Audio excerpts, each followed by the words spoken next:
ఒకరికేనా?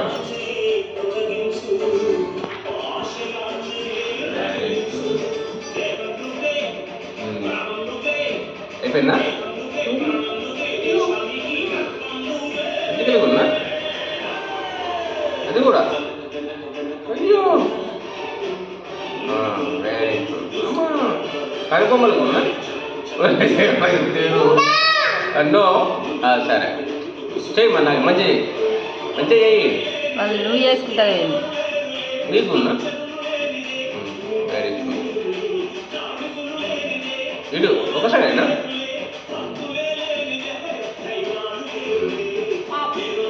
అయిపోయిందా? అయిపోయిందా? నీకు చేస్తావా? నీకు చేస్తావా?